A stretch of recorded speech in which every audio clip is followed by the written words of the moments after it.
It's a beautiful Friday night in Los Angeles. We are live with the Watchpoint Postshow from the Blizzard Arena in the beautiful Burbank, California. A little north of that downtown, but we have a much better venue here.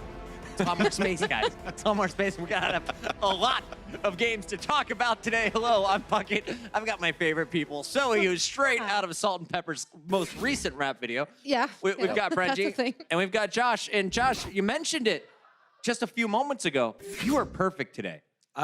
Thank you, Bucket. Your predictions what a were on delightful point. compliment. Yes, talking about my predictions. Yeah. I guess we'll get into the London-Toronto game later on that Brent beefed. Otherwise, we could have all been perfect. Yeah, so Brent. you were perfect as well. Thank you. Huh? What? You picked What? Toronto. Remember? Yeah, you did.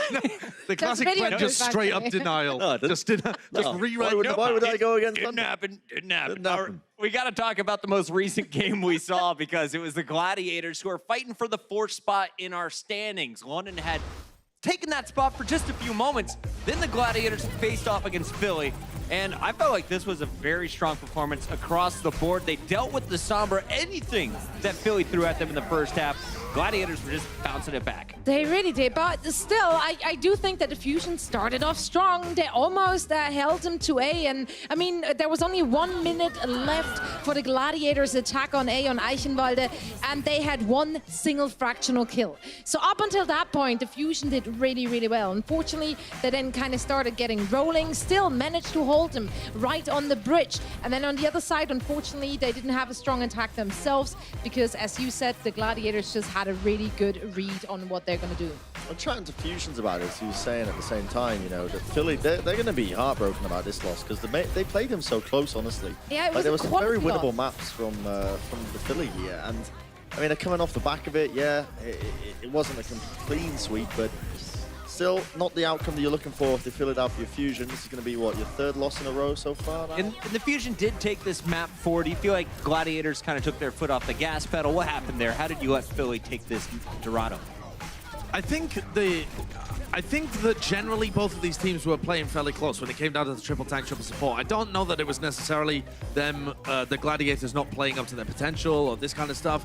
Honestly, the reason that we've been so high on the Gladiators is that they can throw a bunch of different looks at you, and they're a pretty creative team. It's not so much that they dominate when it comes down to the classic triple tank, triple support. So this is the kind of the result that we expect, especially considering that a lot of the maps were really close throughout. You know, Volskaya could have gone the other way, Eichenwalde as well. Just came down to a couple of fights on defense. So, yeah, I don't think that it was necessarily a big gap between these two teams. Hey. Second half, much closer. Cheers to that.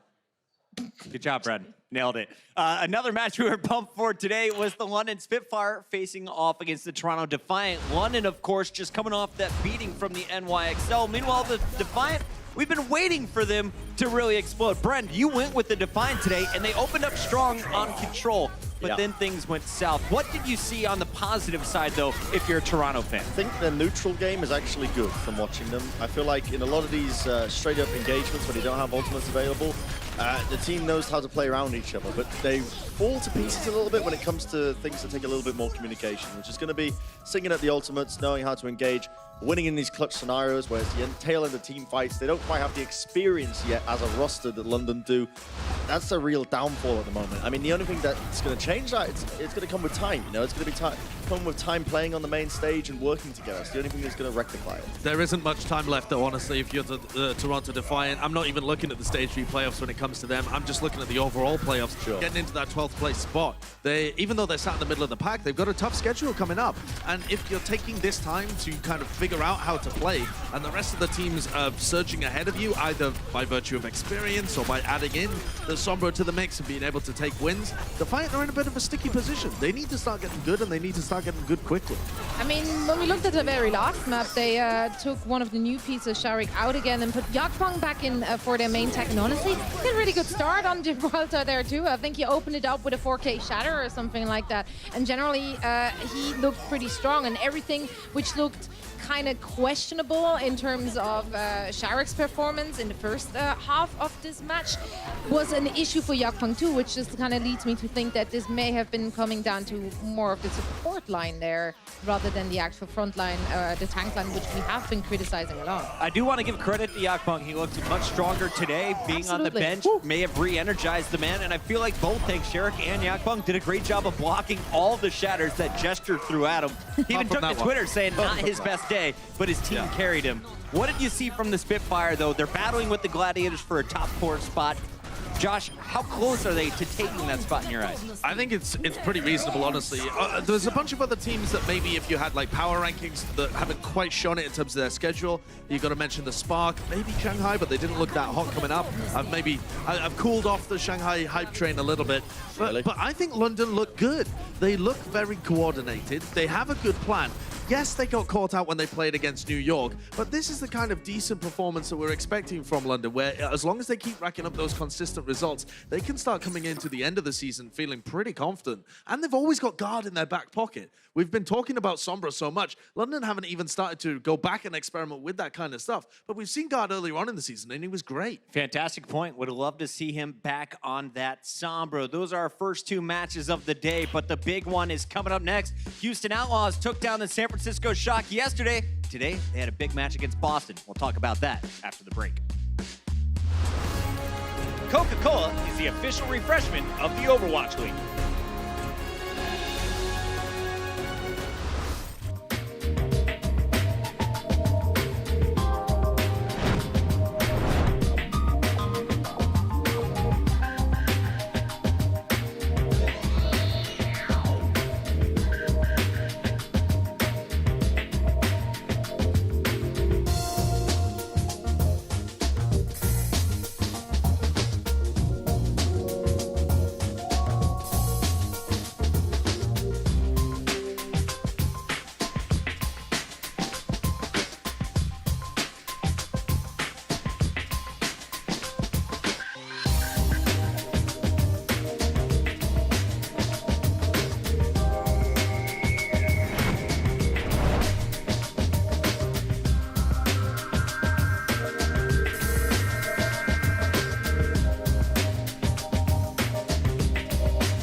Let's go, boys. Nice. 2 in a row. It's been a while. Dude, it's first 2-0 of the season.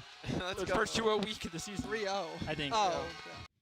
Okay. Make this a clean 4-0. People will be scared of us. I mean, we beat Shock. People should already be scared of us. Ooh, we beat Shock. People should already be scared of us. Houston Outlaws going up against the Boston Uprising. Today, Boston seeming to slip a little bit, while Houston, they're red hot after upsetting the #1 team in the league. Today, we saw Mooma and the boys come out strong on map 1, and they kept rolling from there. Talk me through what you saw from the team from Texas. Well, we saw a lot of DPS comms. They play to their strengths, something we've always wanted to see, and now we finally get to see it. Muma on Wrecking Ball, always a joy, and of course Jake on the Pharah, who got a lot done for his team. The first map was an absolute pleasure to watch.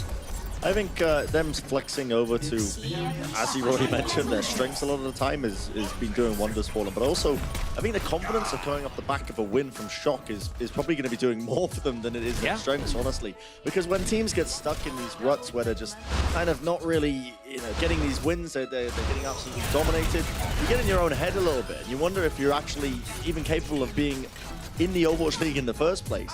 But I think now that the Outlaws have finally gotten that win under their belt, they should be steamrolling. And this match here was the biggest question mark for us. Are they going to be consistent? Are they going to keep the ball rolling here? They proved it today with them against the Boston Uprising. One of the biggest issues that I've seen all season with the Houston Outlaws is their inability to coordinate things on offense. On defense, it's okay, because you have all the time in the world to be able to make a plan, and it's more about reacting. But on offense, there have been so many times throughout this season where they've had great opportunities and not been able to find picks, not been able to coordinate. With this roster, something about the communication, their understanding of the meta, the heroes that they're playing, I'm not exactly sure what it is, but that micro coordination between 2 or 3 people within the team is so much better for Houston. When Dante calls a hack, they follow up. When Jake tries to make a play, the team's there with him. When people are diving raucous, they're there to peel. This now looks like a Houston Outlaws team that is confident in their ability to play, but is able to coordinate things and use their communication effectively as well. It's weird. One of my favorite things to watch has been Linkser on the Zarya chasing down kills with Boink speed boosting him into all those fights. Josh, you were breaking down some plays earlier in the day, but if you look at the big box, we got to see Linkser pulling out a sniper. He pulled out a tracer, and his Zarya continues to look impressive. Only 2 deaths while playing that hero. Most importantly, though, you got Dante running that Sombra, and since he's been crushing on the Sombra, Houston is 2-0 this week, Zoe, and we touched on it on half. We could see Houston continue to roll in Stage 3 and maybe even make the playoffs. Absolutely. If we're looking at the schedule, it's so very doable. Paris Eternal, always been like a middle of the pack and maybe lower team, so that's definitely a win, a potential win for them. Mayhem not looking too hot. Justice, same thing. And Toronto Defiant, they're also just like, if at all, if at all, they're middle of the pack. So this is super doable. Like, Houston Outlaws should technically, statistically win every single game of those.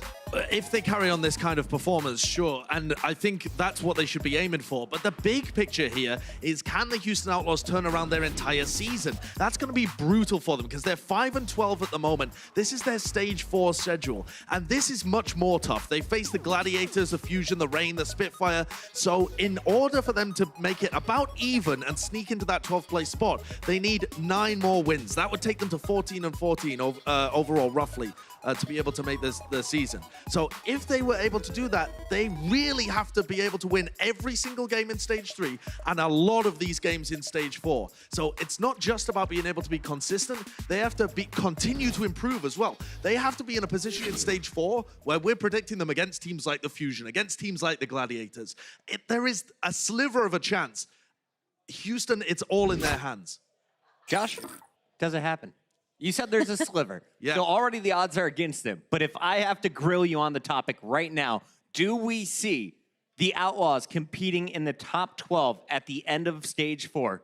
Are they in the playoff run? I don't think so. And here's the reason. Even if they kept up this level of performance, they can only really afford to drop 2 or 3 games. Over the course of the whole of the rest of Stage 3 and Stage 4, that to me does not seem like it's going to be a realistic prospect for the Houston Outlaws. There could be meta changes, there could be variances in terms of the compositions that are being run or individual player performances. It seems too much, but my God, what an achievement that would be for them, because the first half of the season was a disaster, and they have an opportunity to turn it around. It's possible, but I don't think it's likely at this point. I'm on the hype train. Bren Backstage actually claimed that the Houston Outlaws will end in top 6.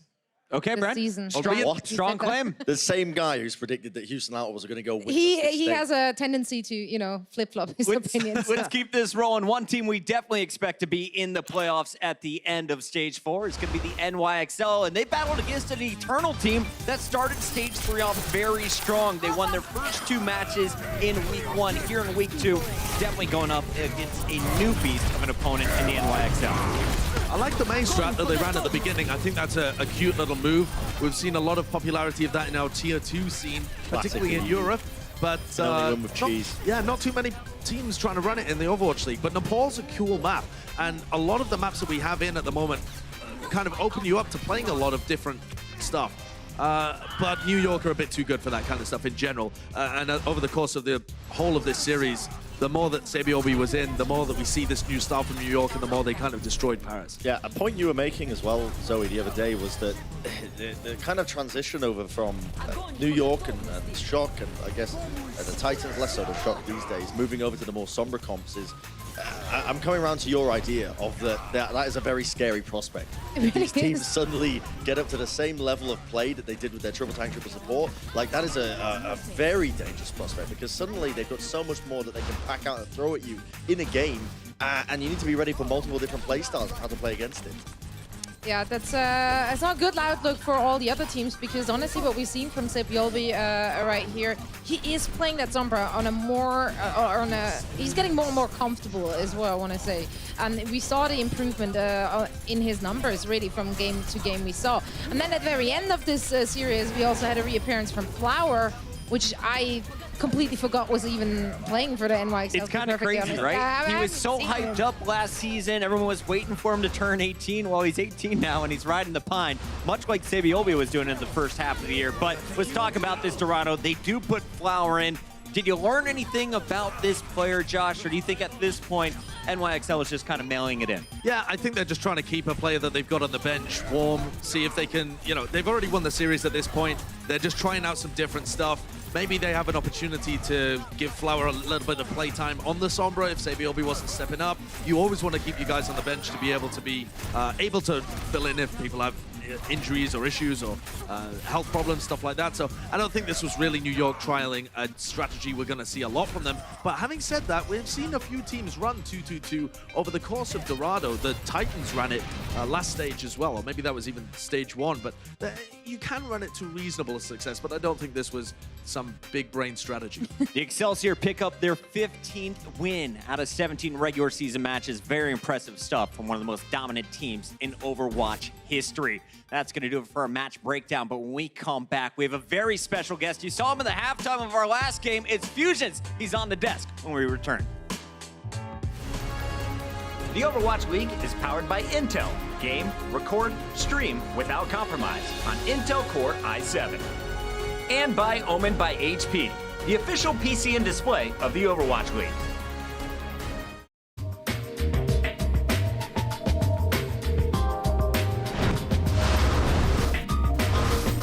Running into bullets, thrown in there by NYXL. Jake still applying the pressure from on high as well. And this is going to be the Houston Outlaws really trying to crank it up as NYXL once again gets to show us what he's capable of with a mechanical hero. Finland's gift to Esports strikes again! Now he has the shatter. No one would expect that. No one would expect the shatter right now. Nobody expects the shatter from behind. There it is again. Popo down already. Maybe they soon to follow, and you'll take that every time, man. Part being brought up at the moment. Flying a little bit of space. Oh, the sleep dart! All you need is Oh boy! Now just gonna be looking for it. Armor pack coming through with the pin set from Marvel. They take him down. Jayhawk. There's another one. Now Rio taking a nap. Who needs trance for Sombra when you've got sleep? The time now is going to tick down faster and faster, but Ochi maybe extends a little bit too fast. Shatter from Raw. It is big. It is just what the doctor ordered. And the Dallas Fuel need to have it on speed dial right now because they are hurt. This one is on a razor's edge here, but the sustain up front from Paris still looking good. Gray with the switch. Oh, Gray with the clutch. Headshot on Ivy too. God goes down.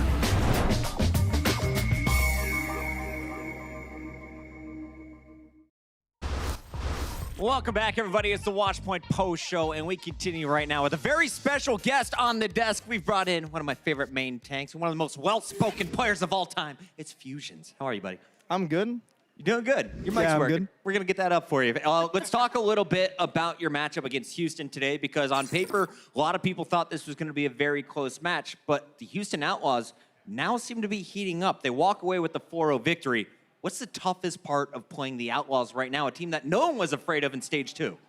I think with the Outlaws, they bring a lot of like versatility, especially with their lineup that they're playing right now. So you don't really know what they're going to do, and they're very good at the stuff that they're playing right now. Like you've seen them really strong on the Sombra. Dante's really, really prolific on that hero. So yeah, they're a tough team to play against now, and I think they're going to show strength in the next matches as well. Well, one thing we saw at the end of this match was you were clearly frustrated. We saw the emotion pouring out on stage, and you were telling us backstage after halftime that you are an emotional player. Can you kind of walk us through this experience and what was going through your head after that game 4?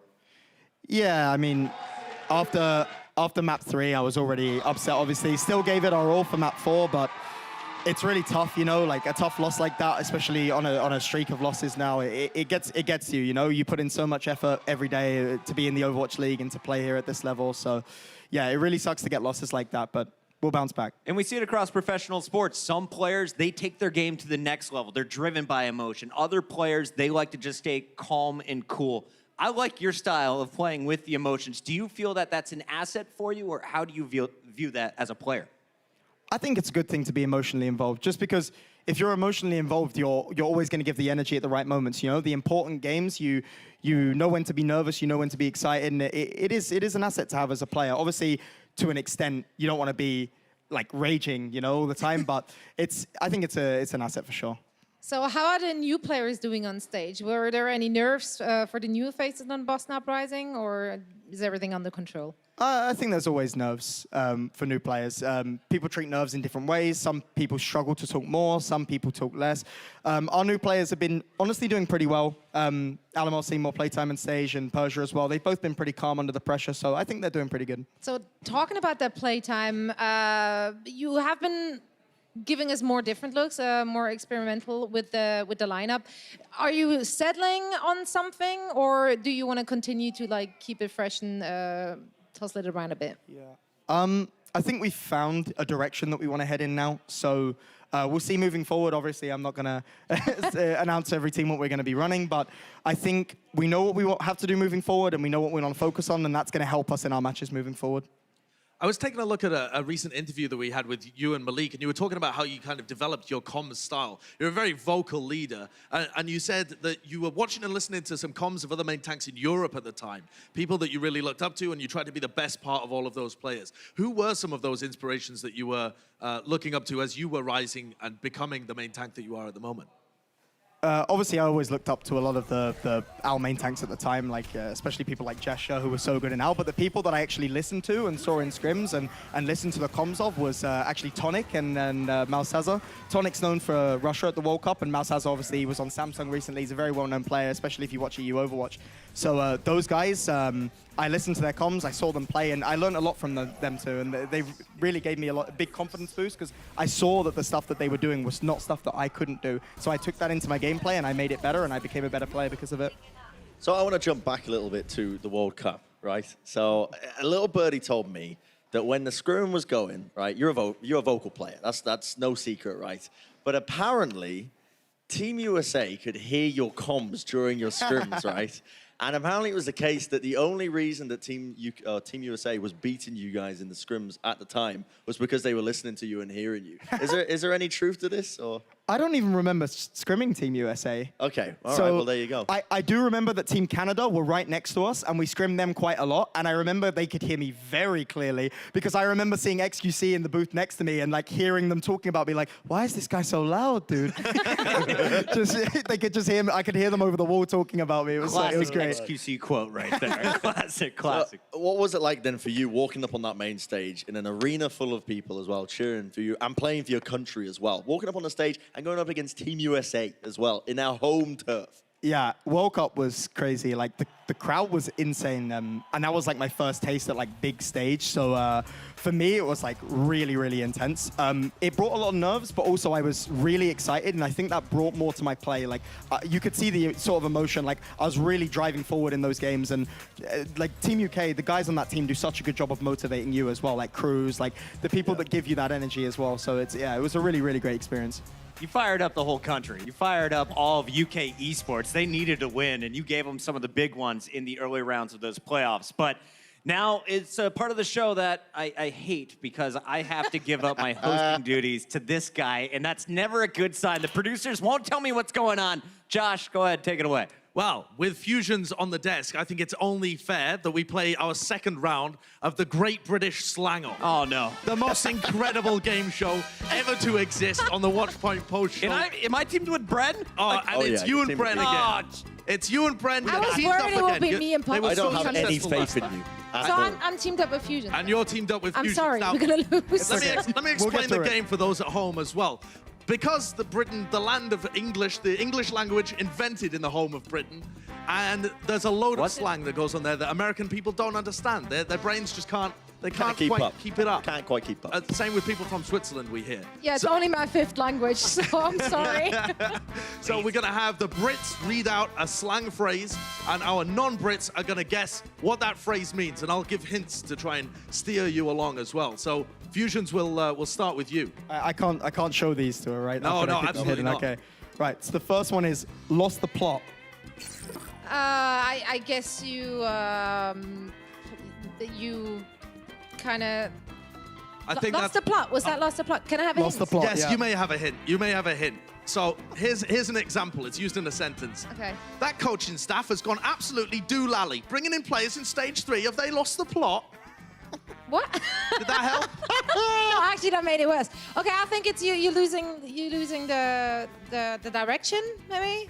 That's okay. That's okay. No, apparently, according to our producers, that's wrong. Right, What does it mean then? It means you're going crazy. You've lost it mentally. That's kind of losing your direction. Maybe. All right. Going crazy. Doesn't count. All Go right, on, Brett. here we go. My word for you. Tinkle the blower. No, it's not Phone that. call, guys. Not Phone call. that. Minging. Minging. Minging. Oh, yeah, that's one of my favorite dance moves, the minging. That is definitely not correct. You want a hint? I'll Yeah, go give for me a a hint. hint. I'll go for a hint. All right, here it is used in a sentence. Went out for some scran and they put monkey's blood on my fish and chips. Was absolutely minging. Awful. Minging is awful. There you go. there you But go. he said it first. Awful. He said it wrong first, Well, and then he Philly, asked for it. winners are winners. You can keep losing. Go Oh, ahead. okay. All right. Go on, Fusion's next one. All right, next one. We got Codswallop. Yeah, can you say that again? Codswallop. Cod's wallop. I definitely need a hint for that one. All right, here we go. Used in a sentence once again. Charles, can you believe Americans call crisps chips, jumpers sweaters, trousers pants, and trolleys shopping carts? What a bunch of codswallop. Is that like referring to like fish intestines? I don't know. Very Cod? close. I don't know. Codswallop, it means nonsense. Bunch of codswallop, bunch of nonsense. Close enough. Absolute nonsense. Go on, Brent. Brent, All we right. got Hit him this. with another. Number 2. Wagwan. Wagwan. Wagwan. Wagwan. Wagwan. A wagwan. It's definitely a vehicle that you use to go down your cobblestone streets. Absolutely not. Wagwan. Here's Give the him a hint hint. for you. Here's Get the the hint for wagwan. everybody at home. So, used in a sentence. Wagwan, my G. You're heading to the club with a mandem to throw some shapes. Of course, my friend. We're going to the club to Don't dance. respond. Did I crush the whole sentence? No. Just wagwan. Do you have any idea what that word itself means? Excited. Absolutely not. Brent, go on. Give them the definition. The definition of wagwan, it's a shorthand version of what's going on. So it was developed in the No. Okay, Nuh-uh. we don't need the etymology. That's Yeah. fine. All right, You don't want the Fusion. etymology? Okay. Fusion's last one. Here we go. All right, well, good luck with this one because I've never heard it in my life. So, Nice. Spelk. Spelk. Spelk. Spelk. You can't just Is keep that repeating the word. like I'm not gonna say it until it works. Spelk. Well, that's obviously the Swedish rendition of the spelling bee. It's like the elk, the spell elk. No, it's not a spelling elk. All right, If you here we got go. that right, I Use was very... Use a sentence. How hey man, help me rag this spelk out me finger. Splinter. Yeah. Wait! That's incredible. I like wouldn't have my even first got that. definition better. That's amazing. All right, Brent, final one. This is final for the one. game. It's for all the marbles. All right, you ready? I'm ready. Don't mess up. Doofer. Doofer. Doofer. I'm due for a haircut. Got ourselves a little please. comedian. Got ourselves a funny American on the desk, have we? I'll give you it in a hint. Here's it in a sentence. Where's the doofer? Oh, it's on the side with the bits and bobs. Side with the bits and bobs. With the bits and bobs. Yeah, Oh, super. it's the bits and bobs. The doofer is like the main course.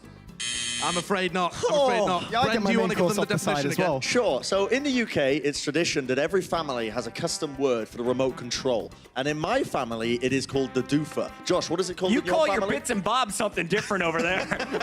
What is it called in your We family? call it the zapper. What do you call your remote control? We just called it a telecontroller usually. Very long-winded. I Simple like that. people. Well, there you Josh, go. thank you so much for that fantastic game. Who won?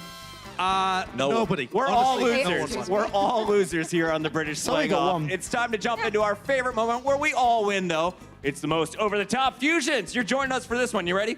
Yeah? Number 5. Read it for me. Read it for me. There's a pretty good charge at the start. I don't know. There it He's is. doing pretty well. Yakbog coming in hot He's off the cleaning up bench. pretty nicely. What else can you say? It's a great clip. 10 out of 10.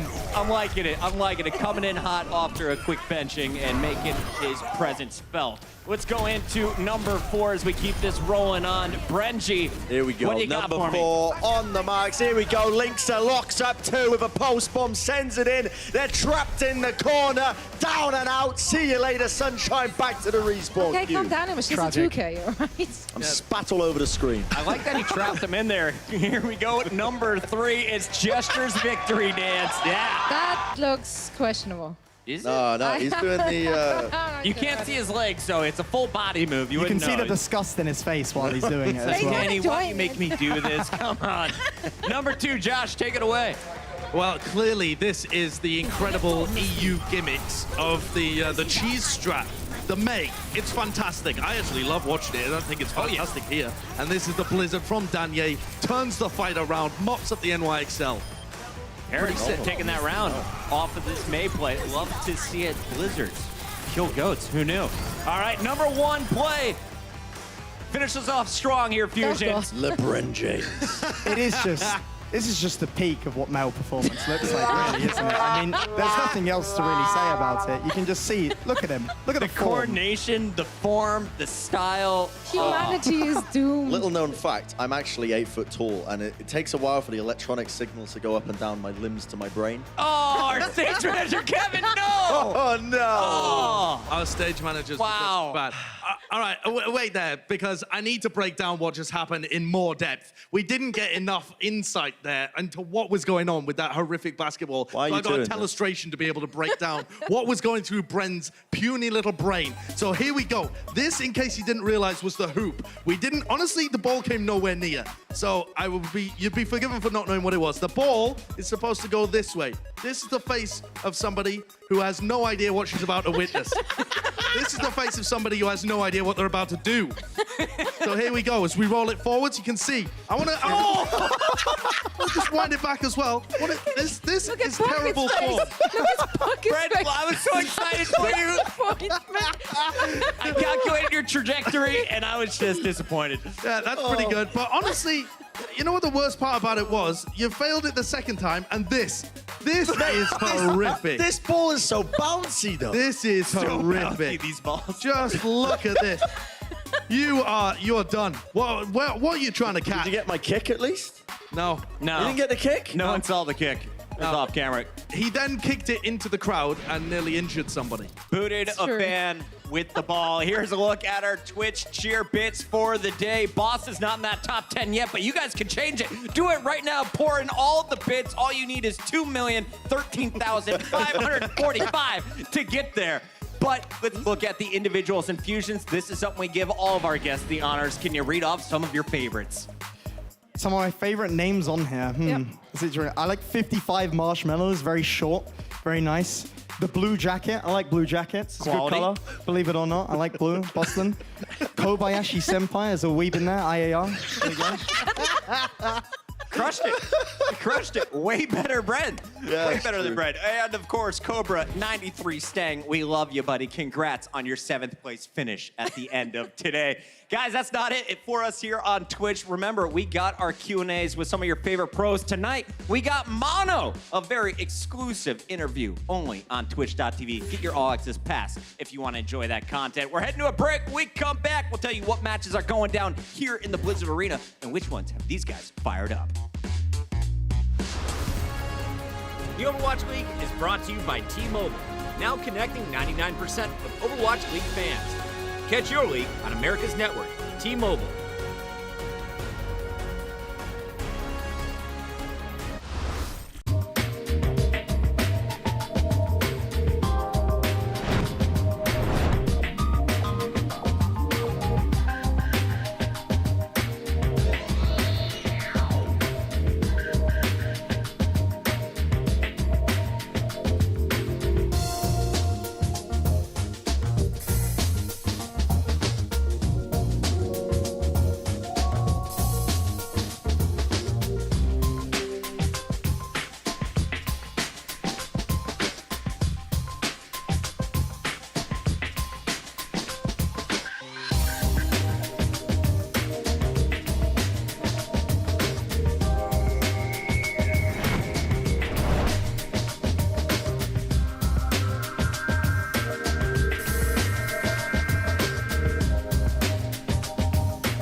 Welcome back to the Watchpoint Post-Show. Fusion crushed it so hard here on the desk that we gave them the day off tomorrow. Instead, you will see Washington face off against the Spark. We got Seoul Dynasty going up against the Atlanta Reign on Disney XD. Fuel will face off against the mighty Titans, who, yes, have still yet to lose a match in the regular season. And we finish with our hometown LA Valiant going up against the Guangzhou Charge. But I have to ask you all, as always, which match has you most fired up? And Brenji, you're giving me the eyes, buddy.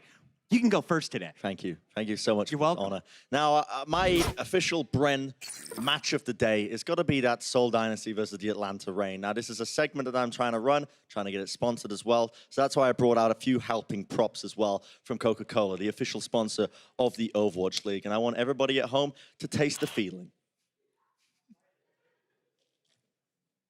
Beautiful, smooth, refreshing. Great. Okay, there's that. Anyway, I have to say much, in fact, for different reasons. So I don't even know if I can continue. How do we work with them? How do we do this? Anyway, yeah, I wanna see what Atlanta has in store for us. They have been going toe-to-toe with the top teams in the league, but they need wins. They can't really afford any more losses in this very stage. If they lose more games, they will just not make it to the stage playoffs, and that would be a shame considering what caliber play they have been showing us on stage so far. Do or die for Atlanta. Josh, you're up. Which match are you looking out for? Well, I'm paying attention to Seoul versus Atlanta as well.